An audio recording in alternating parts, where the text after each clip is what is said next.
Hello students, ഇന്നത്തെ ക്ലാസ്സിൽ നമ്മൾ ഒന്നാമത്തെ മൊഡ്യൂളായ നേച്ചർ ഓഫ് പൊളിറ്റിക്കൽ സയൻസിലെ 4ാം ഭാഗത്തിലേക്കാണ് കടക്കുന്നത്. അപ്പോൾ ഇതിൽ നമ്മൾ മെയിനായിട്ട് ഡിസ്കസ് ചെയ്യാൻ പോകുന്നത് ബിഹേവിയറൽ അപ്രോച്ചും പോസ്റ്റ് ബിഹേവിയറൽ അപ്രോച്ചും ഇത് രണ്ടും തമ്മിലുള്ള വ്യത്യാസമൊക്കെയാണ് പഠിക്കാൻ പോകുന്നത്. അപ്പോൾ നമുക്ക് ഇന്നത്തെ ക്ലാസ്സിലേക്ക് കടക്കാം. എല്ലാവരും ആദ്യത്തെ ഹെഡിങ് ശ്രദ്ധിക്കുക, മോഡേൺ അപ്രോച്ചസ് അല്ലേ. പൊളിറ്റിക്കൽ സയൻസിലെ മോഡേൺ അപ്രോച്ചുകളെ പറ്റിയാണ് നമ്മൾ പറയാൻ പോകുന്നത്. അപ്പോൾ 20ാം നൂറ്റാണ്ടോടുകൂടി പൊളിറ്റിക്കൽ സയൻസിൻ്റെ പഠനത്തിൽ കാര്യമായ മാറ്റങ്ങൾ സംഭവിച്ചു അല്ലേ. അപ്പോൾ പൊളിറ്റിക്കൽ സയൻസിൽ പുതിയതായിട്ട് വന്ന 3 അപ്രോച്ചുകളെ പറ്റിയാണ് നമ്മളിവിടെ പഠിക്കാൻ പോകുന്നത്. അതിൽ ഒന്നാമത്തെ അപ്രോച്ച് ബിഹേവിയറൽ അപ്രോച്ചാണ്. മോഡേൺ അപ്രോച്ചിൽ നമ്മൾ പഠിക്കുന്ന ഒന്നാമത്തെ അപ്രോച്ചാണ് ബിഹേവിയറൽ അപ്രോച്ച്. രണ്ടാമത്തെ അപ്രോച്ചാണ് പോസ്റ്റ് ബിഹേവിയറൽ അപ്രോച്ച്. മൂന്നാമത്തേത് മാക്സിയൻ അപ്രോച്ച്. അപ്പോൾ നമ്മൾ ഇന്നത്തെ ക്ലാസ്സിൽ മെയിനായിട്ട് ഡിസ്കസ് ചെയ്യുന്നത് ബിഹേവിയറൽ അപ്രോച്ചും പോസ്റ്റ് ബിഹേവിയറൽ അപ്രോച്ചും ആണ് പഠിക്കാൻ പോകുന്നത്. അപ്പോൾ നമുക്ക് ആദ്യമായിട്ട് ബിഹേവിയറൽ അപ്രോച്ചിലേക്ക് കടക്കാം. അപ്പോൾ നമ്മളിവിടെ ആദ്യമായിട്ട് ഡിസ്കസ് ചെയ്യാൻ പോകുന്നത് ബിഹേവിയറൽ അപ്രോച്ചാണ്. ബിഹേവിയറൽ അപ്രോച്ച് എന്ന് പറയുന്നത് പൊളിറ്റിക്കൽ സയൻസിലെ ഒരു മോഡേൺ അപ്രോച്ചാണെന്ന് മനസ്സിലാക്കുക. 20ാം നൂറ്റാണ്ടിൻ്റെ തുടക്കത്തിൽ പൊളിറ്റിക്കൽ സയൻസിൽ ഒരുപാട് മാറ്റങ്ങൾ സംഭവിക്കുകയാണ്. പൊളിറ്റിക്കൽ സയൻസ് അടക്കമുള്ള ഈ സോഷ്യൽ സയൻസുകളിൽ സർവേ, അതുപോലെ തന്നെ നിരീക്ഷണം പോലുള്ള ഒബ്സർവേഷൻ പോലുള്ള ശാസ്ത്രീയ രീതികൾ എന്ത് ചെയ്യാൻ തുടങ്ങി, ഉപയോഗിക്കാൻ തുടങ്ങി. അപ്പോൾ ഇതോടൊക്കെ കൂടിയാണ് പൊളിറ്റിക്കൽ സയൻസിൽ ബിഹേവിയറൽ അപ്രോച്ച് എന്ന് പറയുന്ന ഒരു പുതിയ സമീപനം ഉയർന്നു വരുന്നത്. അപ്പോൾ 1925 ചാൾസ് ഇ മറിയമാണ് ബിഹേവിയറലിസം എന്ന് പറയുന്ന ഒരു രീതി കൊണ്ടുവരുന്നത്. പിന്നീട് നമ്മൾ കാണുന്നത് 1927 ഫ്രാങ്ക് കെൻറ്റ് അദ്ദേഹത്തിൻ്റെ പൊളിറ്റിക്കൽ ബിഹേവിയർ എന്ന് പറയുന്ന ബുക്ക് പബ്ലിഷ് ചെയ്തപ്പോൾ അതിൽ നമുക്ക് ബിഹേവിയറലിസം അല്ലെങ്കിൽ ബിഹേവിയറൽ അപ്രോച്ച് എന്ന് പറയുന്ന ഒരു പദം കൂടുതലായിട്ട് ഉപയോഗിച്ച് കാണുന്നത്. അപ്പോൾ 1927 ഫ്രാങ്ക് കെൻറ്റിൻ്റെ പൊളിറ്റിക്കൽ ബിഹേവിയർ എന്ന് പറയുന്ന ഗ്രന്ഥത്തിൽ നമ്മൾ ബിഹേവിയറലിസം എന്ന് പറയുന്ന പദം കൂടുതലായിട്ട് ഉപയോഗിച്ച് കാണുന്നുണ്ട് എന്നെന്ത് ചെയ്യുക, മനസ്സിലാക്കുക. 20ാം നൂറ്റാണ്ടിൽ പൊളിറ്റിക്കൽ സയൻസിൽ ഉയർന്നു വന്ന ഒരു പ്രധാനപ്പെട്ട അപ്രോച്ചായിട്ടാണ് നമ്മൾ എന്തിനെ കാണേണ്ടത്, ബിഹേവിയറൽ അപ്രോച്ചിനെ കാണേണ്ടത്. മനസ്സിലായിട്ടുണ്ടല്ലോ. പൊളിറ്റിക്കൽ സയൻസിലെ ട്രഡീഷണൽ അപ്രോച്ചുകളെ വിമർശിച്ചുകൊണ്ടാണ് ഈ ബിഹേവിയറൽ അപ്രോച്ച് എന്ന് പറയുന്ന ഒരു സമീപനം വരുന്നത്. മനസ്സിലായോ? Charles E Merriam, David Easton, അതുപോലെ തന്നെ Graham Wallas, Harold Lasswell, George Carlin, ഇങ്ങനെയുള്ള ഒരു കൂട്ടം ചിന്തകന്മാരാണ് ഈ ഒരു അപ്രോച്ച് കൂടുതൽ എന്ത് ചെയ്ത് പ്രസിദ്ധപ്പെടുത്തിയത് എന്നുള്ളത് എന്ത് ചെയ്യുക, മനസ്സിലാക്കുക. Charles E Merriam, David Easton, Graham Wallas, Harold ലാസ്വെല്ലൊക്കെ ഈ ബിഹേവിയറൽ അപ്രോച്ച് എന്ന് പറയുന്ന രീതി ഉപയോഗിച്ച ആൾക്കാരാണ്. ഇനി നമ്മൾ ബിഹേവിയറൽ അപ്രോച്ചിൻ്റെ പ്രത്യേകതകൾ, സവിശേഷതകളാണ് പറയാൻ പോകുന്നത്. Characteristics of behavioural approach. അപ്പോൾ 20ാം നൂറ്റാണ്ടിൽ ട്രഡീഷണൽ അപ്രോച്ചിനെ വിമർശിച്ചുകൊണ്ടാണ് പൊളിറ്റിക്കൽ സയൻസിൽ ബിഹേവിയറൽ അപ്രോച്ച് എന്ന് പറയുന്ന ഈ ഒരു പുതിയ സമീപനം വരുന്നത്. അപ്പോൾ ഈ ബിഹേവിയറൽ അപ്രോച്ചിൻ്റെ പ്രധാനപ്പെട്ട പ്രത്യേകതകളാണ് നമ്മൾ ഓരോന്നായിട്ട് പറയാൻ പോകുന്നത്. അതിൽ ഒന്നാമത്തത്, ബിഹേവിയറൽ അപ്രോച്ച് പൊളിറ്റിക്കൽ സയൻസിനെ ഒരു ശുദ്ധശാസ്ത്രമായി കണ്ടു. പൊളിറ്റിക്കൽ സയൻസ് എന്ന് പറയുന്നത് ഒരു പ്യുവർ സയൻസ് ആണ് എന്നാണ് പറയുന്നത്. മറ്റേത് നാച്ചുറൽ സയൻസിനെ പോലെയും ഫിസിക്സ്, ബയോളജി, കെമിസ്ട്രി പോലുള്ള നാച്ചുറൽ സയൻസിനെ പോലെ ഒരു പ്യുവർ സയൻസ് ആണ്, ഒരു ശുദ്ധശാസ്ത്രമാണ് പൊളിറ്റിക്കൽ സയൻസ് എന്നാണ് ആര് വിശ്വസിക്കുന്നത്, ബിഹേവിയറൽ അപ്രോച്ചുകാർ വിശ്വസിക്കുന്നത്. മനസ്സിലായോ? ഇനി രണ്ടാമത്തെ പ്രത്യേകത, പൊളിറ്റിക്കൽ സയൻസിലെ പഠനങ്ങൾ നടത്താൻ ശാസ്ത്രീയ രീതികൾ, സയൻറ്റിഫിക് മെത്തേഡ് ഉപയോഗിക്കുന്നതിനാണ് ഇവർ ഊന്നൽ കൊടുക്കുന്നത്. അപ്പോൾ നിരീക്ഷണം, ഒബ്സർവേഷൻ, അതുപോലെ തന്നെ സർവേ, ഇങ്ങനെയുള്ള ശാസ്ത്രീയ രീതികൾ ഉപയോഗിച്ചുകൊണ്ട് നമുക്ക് എന്ത് ചെയ്യാൻ പറ്റും, പൊളിറ്റിക്കൽ സയൻസിൽ പഠനം നടത്താൻ പറ്റുന്നതാണ് ആര് പറയുന്നത്, ഈ ബിഹേവിയറൽ അപ്രോച്ചിൻ്റെ ആളുകൾ പറയുന്നത്. മനസ്സിലായിട്ടുണ്ടല്ലോ. അപ്പോൾ ബിഹേവിയറൽ അപ്രോച്ച് പറയുന്ന ഒന്നാമത്തെ കാര്യം, പൊളിറ്റിക്കൽ സയൻസ് ഒരു പ്യുവർ സയൻസ് ആണ്, ഒരു ശുദ്ധശാസ്ത്രമാണ്. അതുകൊണ്ട് തന്നെ പൊളിറ്റിക്കൽ സയൻസിൽ ശാസ്ത്രീയ രീതികൾ ഉപയോഗിച്ച് പഠിക്കണം അല്ലേ. പൊളിറ്റിക്കൽ സയൻസ് എന്ന് പറയുന്ന വിഷയത്തിൽ നമ്മൾ എന്ത് ചെയ്യണം, നിരീക്ഷണം, അതുപോലെ തന്നെ സർവേ, ഇങ്ങനെയുള്ള ശാസ്ത്രീയ രീതികൾ ഉപയോഗിച്ചു കൊണ്ടായിരിക്കണം പൊളിറ്റിക്കൽ സയൻസ് പഠിക്കേണ്ടതെന്നാണ് ഇവർ പറയുന്നത്. മൂന്നാമത്തെ കാര്യം, അതുകൊണ്ട് തന്നെ പൊളിറ്റിക്കൽ സയൻസിലെ പഠനങ്ങൾക്കായിട്ട് നമുക്ക് സർവേ, നിരീക്ഷണം, സ്റ്റാറ്റിസ്റ്റിക്സ് അല്ലേ, സ്ഥിതിവിവരക്കണക്കുകൾ, നിരീക്ഷണം, അതുപോലെ തന്നെ സർവേ, ഇങ്ങനെയുള്ള രീതികളൊക്കെ ഉപയോഗിക്കണം എന്നാണ് മൂന്നാമത്തെ പ്രത്യേകതയായിട്ട് നമ്മൾ മനസ്സിലാക്കേണ്ടത്. അപ്പോൾ പൊളിറ്റിക്കൽ സയൻസ് ഒരു ശുദ്ധശാസ്ത്രമാണ്. പൊളിറ്റിക്കൽ സയൻസിൽ ശാസ്ത്രീയ രീതികൾ ഉപയോഗിക്കാൻ കഴിയും. പൊളിറ്റിക്കൽ സയൻസിലെ പഠനങ്ങൾക്കായിട്ട് നമ്മൾ സർവേ, നിരീക്ഷണം, സ്റ്റാറ്റിസ്റ്റിക്സ് പോലുള്ള രീതികളാണ് വലിയ തോതിൽ ഉപയോഗിക്കേണ്ടത്. അപ്പോൾ ഈ ബിഹേവിയറൽ അപ്രോച്ചുകാർ ഇത്തരത്തിലുള്ള രീതികൾ ഉപയോഗിച്ചുകൊണ്ടാണ് പൊളിറ്റിക്കൽ സയൻസിലെ പഠനങ്ങൾ നടത്തിയത് എന്നുള്ളത് എന്ത് ചെയ്യുക, നമ്മൾ മനസ്സിലാക്കി വെക്കുക. ക്ലിയർ ആണല്ലോ. ബിഹേവിയറൽ അപ്രോച്ചിൻ്റെ നാലാമത്തെ പ്രത്യേകത, പൊളിറ്റിക്കൽ സയൻസിലെ പഠനങ്ങൾക്കായിട്ട് ഒരു ഇൻ്റർ ഡിസിപ്ലിനറി മെത്തേഡ് അവർ ഉപയോഗിച്ചു. അല്ലേ? അതായത് ബിഹേവിയറൽ അപ്രോച്ചുകാർ എന്ത് ചെയ്തു, പൊളിറ്റിക്കൽ സയൻസിലെ പഠനങ്ങൾക്കായിട്ട് ഒരു ഇൻ്റർ ഡിസിപ്ലിനറി മെത്തേഡാണ് ഉപയോഗിച്ചത്.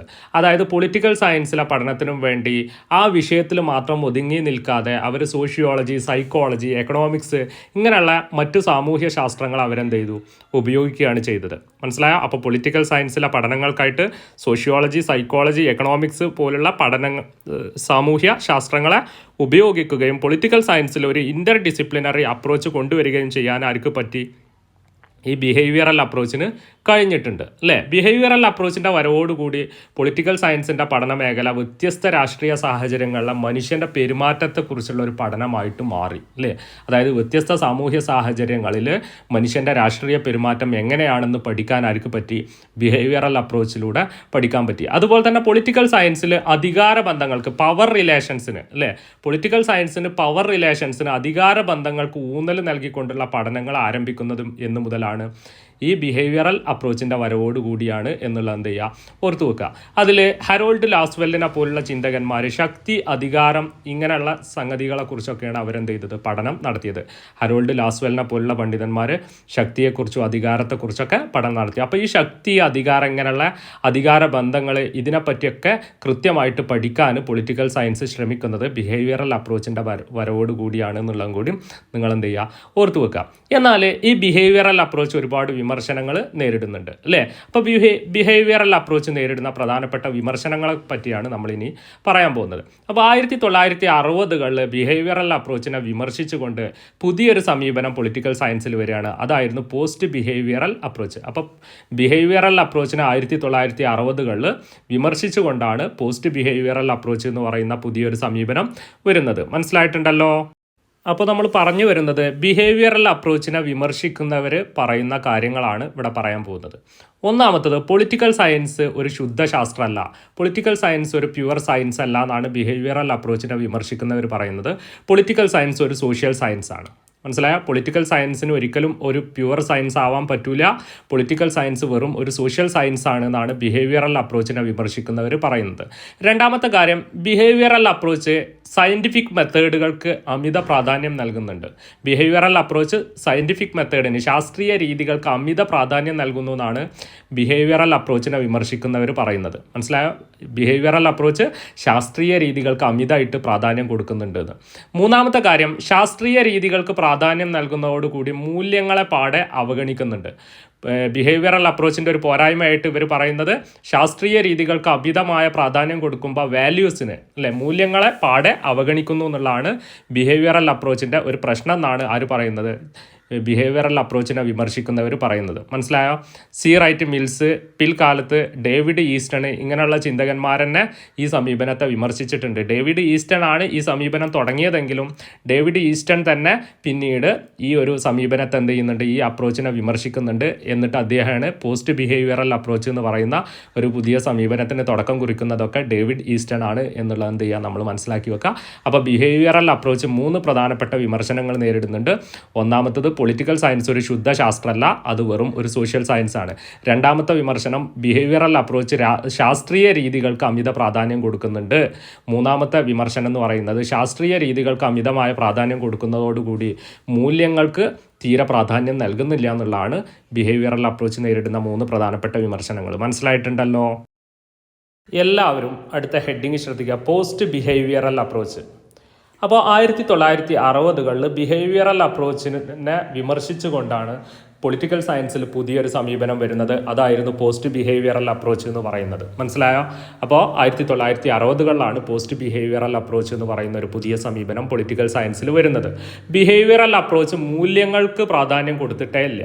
ബിഹേവിയറൽ അപ്രോച്ച് എപ്പോഴും ശാസ്ത്രീയ രീതികൾക്കായിരുന്നു പ്രാധാന്യം കൊടുത്തിട്ടുണ്ട്. അതുകൊണ്ട് തന്നെ പോസ്റ്റ് ബിഹേവിയറൽ അപ്രോച്ച് മൂല്യങ്ങൾക്ക് കൂടുതൽ പ്രാധാന്യം നൽകിക്കൊണ്ടുള്ള പഠനങ്ങളാണ് ആരംഭിച്ചത്. മനസ്സിലായോ? അപ്പോൾ ശാസ്ത്രീയ രീതികൾക്ക് പകരം മൂല്യങ്ങൾക്കും കൂടി പ്രാധാന്യം നൽകിക്കൊണ്ട് പൊളിറ്റിക്കൽ സയൻസിൽ പഠനങ്ങൾ തുടങ്ങിയ ഒരു സമീപനമാണിത് പോസ്റ്റ് ബിഹേവിയറൽ അപ്രോച്ച് എന്ന് പറയുന്നത്. ഡേവിഡ് ഈസ്റ്റനെ പോലുള്ള ചിന്തകന്മാരാണ് ഈ സമീപനത്തിന് തുടക്കം കുറിച്ചത്. ഡേവിഡ് ഈസ്റ്റണൊക്കെ ബിഹേവിയറൽ അപ്രോച്ചിൻ്റെ ആൾ തന്നെ ആയിരുന്നു. പക്ഷേ പിന്നീട് അദ്ദേഹം അതിൻ്റെ പോരായ്മകൾ കണ്ടെത്തിയിട്ട് പോസ്റ്റ് ബിഹേവിയറൽ അപ്രോച്ച് എന്ന് പറയുന്ന ഒരു പുതിയ സമീപനത്തിന് തുടക്കം കുറിക്കുകയാണ് ചെയ്തത്. മനസ്സിലായോ? അപ്പോൾ സാമൂഹ്യ പ്രശ്നങ്ങൾക്ക് പരിഹാരം കാണാനായിട്ട് പൊളിറ്റിക്കൽ സയൻസിലെ അറിവിനെ ഉപയോഗപ്പെടുത്തണം എന്നാണ് ആര് പറയുന്നത്?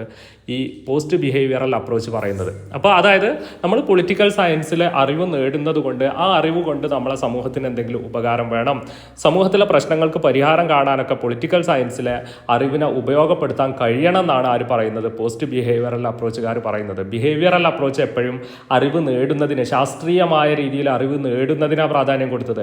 ആ അറിവിൻ്റെ ഉപയോഗത്തിന് ഒരിക്കലും പ്രാധാന്യം കൊടുത്തിരുന്നില്ല. പക്ഷേ പോസ്റ്റ് ബിഹേവിയറൽ അപ്രോച്ച് അറിവ് നേടുന്നതിലുപരി ആ പൊളിറ്റിക്കൽ സയൻസിൽ നമ്മൾ നേടുന്ന അറിവിൻ്റെ ഉപയോഗത്തിന് വലിയ പ്രാധാന്യം നൽകി എന്നുള്ളതാണ് പോസ്റ്റ് ബിഹേവിയറൽ അപ്രോച്ചിൻ്റെ പ്രത്യേകത. മനസ്സിലായിട്ടുണ്ടല്ലോ?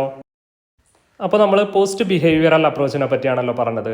അപ്പോൾ സാമൂഹ്യ ശാസ്ത്രജ്ഞന്മാർ ഗവേഷണം നടത്തുമ്പോൾ അയാൾ തൻ്റെ ഉത്തരവാദിത്തങ്ങളിൽ നിന്നും വിട്ടു നിൽക്കാൻ പാടില്ല എന്നാണ് ഈ പോസ്റ്റ് ബിഹേവിയറൽ അപ്രോച്ച് പറയുന്നത്. അതായത് സാമൂഹ്യ ശാസ്ത്രജ്ഞന്മാർക്ക് തൻ്റെ സമൂഹത്തോട് ഉത്തരവാദിത്തമുണ്ട് എന്നാണ് ആര് പറയുന്നത്? പോസ്റ്റ് ബിഹേവിയറൽ അപ്രോച്ചുകാർ പറയുന്നത്. അതുകൊണ്ട് തന്നെ പൊളിറ്റിക്കൽ സയൻസിലെ പഠനങ്ങൾക്കായിട്ട് ശാസ്ത്രീയ രീതികളെ അമിതമായി ആശ്രയിക്കുന്നത്, ശാസ്ത്രീയ രീതിയാണ് കേട്ടോ, പ്രിൻ്റ് എടുത്തപ്പോൾ തെറ്റിയിട്ടുണ്ട്. പൊളിറ്റിക്കൽ സയൻസിലെ പഠനങ്ങൾക്കായിട്ട് ശാസ്ത്രീയമായ രീതികളെ അമിതമായിട്ട് ആശ്രയിക്കുന്നതിനെ പോസ്റ്റ് ബിഹേവിയറൽ അപ്രോച്ച് എന്ത് ചെയ്യുന്നുണ്ട്? വിമർശിക്കുന്നുണ്ട്. അപ്പോൾ പോസ്റ്റ് ബിഹേവിയറൽ അപ്രോച്ചിൻ്റെ സവിശേഷതകളാണ് നമ്മൾ ഇനി പറയാൻ പോകുന്നത്. ഹെഡിങ് ശ്രദ്ധിക്കുക, characteristics of post behavioural approach. അപ്പോൾ പോസ്റ്റ് ബിഹേവിയറൽ അപ്രോച്ചിൻ്റെ പ്രധാനപ്പെട്ട സവിശേഷതകൾ. ഒന്നാമത്തത് സബ്സ്റ്റൻസ് ഓവർ ടെക്നിക്ക്. അതായത് ശാസ്ത്രീയ രീതികളെക്കാളും പൊളിറ്റിക്കൽ സയൻസിൽ പോസ്റ്റ് ബിഹേവിയറൽ അപ്രോച്ച് എന്തിന് പ്രാധാന്യം കൊടുത്തു? അതിലൂടെ നേടുന്ന അറിവിന് പ്രാധാന്യം കൊടുത്തു. മനസ്സിലായോ? അതായത് പൊളിറ്റിക്കൽ സയൻസിലെ ശാസ്ത്രീയ രീതികൾക്ക് അമിതമായി പ്രാധാന്യം നൽകുന്നതിനെ പോസ്റ്റ് ബിഹേവിയറൽ അപ്രോച്ച് നിരുത്സാഹപ്പെടുത്തുകയാണ്. ഇവിടെ ഉപയോഗിക്കുന്ന ശാസ്ത്രീയ രീതികളെക്കാളും പ്രാധാന്യം പൊളിറ്റിക്കൽ സയൻസിലൂടെ നമ്മൾ നേടുന്ന അറിവിനും അതിൻ്റെ ഉള്ളടക്കത്തിനുമാണ് പ്രാധാന്യം കൊടുത്തത്. അതായത് ശാസ്ത്രീയ രീതികൾക്ക് അമിത പ്രാധാന്യം നൽകാതെ പൊളിറ്റിക്കൽ സയൻസിൽ നമ്മൾ ഗവേഷണം നടത്തുമ്പോൾ അതിലൂടെ നേടുന്ന അറിവിനും അതിൻ്റെ ഉള്ളടക്കത്തിനുമാണ് ഇവർ പ്രാധാന്യം കൊടുത്തത്. ശാസ്ത്രീയ രീതികൾക്ക് അത്ര തന്നെ പ്രാധാന്യമില്ല എന്നാണ് പോസ്റ്റ് ബിഹേവിയറൽ അപ്രോച്ച് പറയുന്നത്. രണ്ടാമത്തത് പൊളിറ്റിക്കൽ സയൻസിലെ ഗവേഷണങ്ങൾക്ക് യാഥാർത്ഥ്യവുമായി ബന്ധമുണ്ടായിരിക്കണം എന്നാണ് ഇവർ വാദിക്കുന്നത്. അതായത് പോസ്റ്റ് ബിഹേവിയറൽ അപ്രോച്ചുകാർ പറയുന്നത് പൊളിറ്റിക്കൽ സയൻസിലെ ഗവേഷണങ്ങൾക്ക് യാഥാർത്ഥ്യവുമായിട്ട് ബന്ധം ഉണ്ടാവണം എന്നാണ് ഇവർ പറയുന്നത്. മനസ്സിലായോ? അതായത് പൊളിറ്റിക്കൽ സയൻസിൽ കുറേ പഠനം നടത്തിയിട്ട് കുറേ തിയറികൾ ഉണ്ടാക്കിയിട്ടൊന്നും കാര്യമില്ല. മറിച്ച് എന്താണ്, ആ നേടുന്ന അറിവിന് എന്തെങ്കിലും ഉപയോഗം വേണം. അത് നമ്മളെ സാമൂഹ്യ യാഥാർത്ഥ്യവുമായിട്ട് അതിന് ബന്ധം ഉണ്ടായിരിക്കണം എന്നാണ് അവർ പറയുന്നത്. പൊളിറ്റിക്കൽ സയൻസിലെ ഗവേഷണങ്ങൾക്ക് യാഥാർത്ഥ്യവുമായിട്ട് ബന്ധം ഉണ്ടായിരിക്കണം. വെറുതെ കുറേ തിയറികൾ ഉണ്ടാക്കുകയല്ല വേണ്ടത്. മറിച്ച് എന്താണ്, അതിന് നമ്മളെ സാമൂഹ്യ യാഥാർത്ഥ്യങ്ങളുമായിട്ട് ബന്ധം ഉണ്ടാവണം എന്നാണ് പോസ്റ്റ് ബിഹേവിയറൽ അപ്രോച്ച് പറയുന്നത്. മൂന്നാമത്തെ കാര്യം, പൊളിറ്റിക്കൽ സയൻസിലെ പഠനങ്ങൾക്ക് വസ്തുതകൾക്കും മൂല്യങ്ങൾക്കും ഒരുപോലെ പ്രാധാന്യം കൊടുക്കണം. പൊളിറ്റിക്കൽ സയൻസിലെ പഠനങ്ങൾ വസ്തുതകൾക്കും മൂല്യങ്ങൾക്കും ഒരുപോലെ പ്രാധാന്യം കൊടുക്കണം, അല്ലേ? അതായത് പൊളിറ്റിക്കൽ സയൻസിൽ നമ്മൾ പഠനം നടത്തുമ്പോൾ ഫാക്ട്സിനും വസ്തുതകൾക്കും അതുപോലെ തന്നെ മൂല്യങ്ങൾക്ക്, മറ്റൊരു ബിഹേവിയറൽ അപ്രോച്ച് എപ്പോഴും ശാസ്ത്രീയ രീതികൾക്ക് ശാസ്ത്രീയ രീതിയിലൂടെ നേടുന്ന അറിവിനാ പ്രാധാന്യം കൊടുത്തത്. എന്നാലും മൂല്യങ്ങളെ പാടെ അവഗണിച്ചിരുന്നു. എന്നാൽ പോസ്റ്റ് ബിഹേവിയറൽ അപ്രോച്ച് പറയുന്നത് ഒരിക്കലും പൊളിറ്റിക്കൽ സയൻസിൽ നിന്ന് മൂല്യങ്ങൾ മാറ്റി നിർത്താൻ പാടില്ല.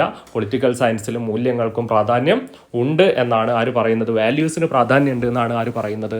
പോസ്റ്റ് ബിഹേവിയറൽ അപ്രോച്ച് പറയുന്നത്. അപ്പോൾ ബിഹേവിയറൽ അപ്രോച്ച് മൂല്യങ്ങൾക്ക് പ്രാധാന്യം കൊടുത്തില്ല, പക്ഷേ പോസ്റ്റ് ബിഹേവിയറൽ അപ്രോച്ച് മൂല്യങ്ങൾക്ക് പ്രാധാന്യം കൊടുത്തുള്ള പഠനമാണ് നടത്തിയത്. മനസ്സിലായോ? എല്ലാവരും അടുത്ത ഹെഡിങ് ശ്രദ്ധിക്കുക, difference between behavioural approach and post behavioural approach. Behavioural അപ്രോച്ചും പോസ്റ്റ് ബിഹേവിയറൽ അപ്രോച്ചും തമ്മിലുള്ള വ്യത്യാസമാണ് നമ്മൾ ഇനി ഇവിടെ പറയാൻ പോകുന്നത്. അപ്പോൾ ബിഹേവിയറൽ അപ്രോച്ചും പോസ്റ്റ് ബിഹേവിയറൽ അപ്രോച്ചും തമ്മിലുള്ള ഒന്നാമത്തെ വ്യത്യാസം എന്ന് പറയുന്നത് ശാസ്ത്രീയ അടിത്തറയുള്ള അറിവിനാണ് ബിഹേവിയറൽ അപ്രോച്ച് പ്രാധാന്യം കൊടുക്കുന്നത്. അതായത് ശാസ്ത്രീയ രീതിയിലൂടെ നേടുന്ന അറിവ് ാണ് ബിഹേവിയറൽ അപ്രോച്ച് പ്രാധാന്യം കൊടുക്കുന്നത്. എന്നാൽ പോസ്റ്റ് ബിഹേവിയറൽ അപ്രോച്ച് അറിവിൻ്റെ പ്രായോഗികതക്ക്, അല്ലേ, അറിവിൻ്റെ ഉപയോഗത്തിനാണ് പ്രാധാന്യം കൊടുക്കുന്നത്. അപ്പോൾ ബിഹേവിയറൽ അപ്രോച്ച് ശാസ്ത്രീയമായ രീതിയിൽ അറിവ് നേടുന്നതിന് പ്രാധാന്യം കൊടുക്കുമ്പോൾ പോസ്റ്റ് ബിഹേവിയറൽ അപ്രോച്ച് ആ അറിവിൻ്റെ ഉപയോഗത്തിനാണ് പ്രാധാന്യം കൊടുക്കുന്നത് എന്നുള്ള വ്യത്യാസം മനസ്സിലാക്കാം. ഇനി രണ്ടാമത്തെ വ്യത്യാസം, അറിവ് നേടുന്നതിൽ മാത്രമാണ് ബിഹേവിയറൽ അപ്രോച്ച് ശ്രദ്ധിക്കുന്നത്.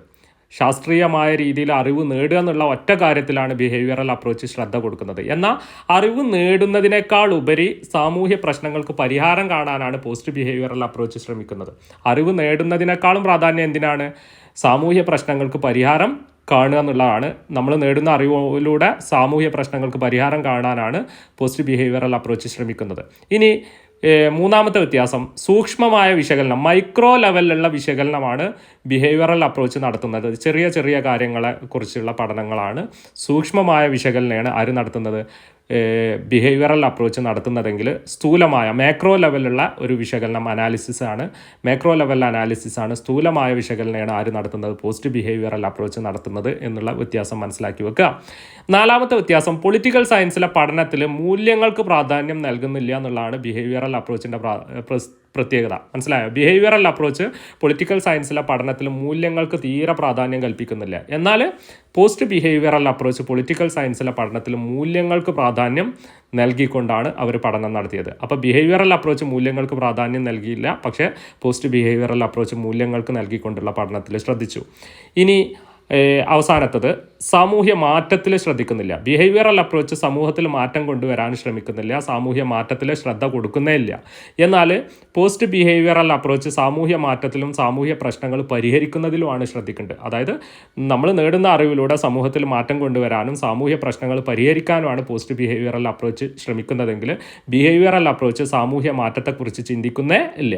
അപ്പോൾ ഈ 5 വ്യത്യാസങ്ങൾ ബിഹേവിയറൽ അപ്രോച്ചും പോസ്റ്റ് ബിഹേവിയറൽ അപ്രോച്ചും തമ്മിൽ ഉണ്ട് എന്നുള്ള എന്ത് ചെയ്യാൻ മനസ്സിലാക്കി വെക്കുക. അപ്പോൾ ഇത്രയൊക്കെ കാര്യങ്ങളാണ് ഇന്നത്തെ ക്ലാസ്സിൽ നമ്മൾ ഡിസ്കസ് ചെയ്യുന്നത്. അടുത്ത ക്ലാസ്സിൽ മറ്റൊരു ഭാഗവുമായിട്ട് കാണാം. അതുവരേക്കും നന്ദി, നമസ്കാരം. ഓക്കെ.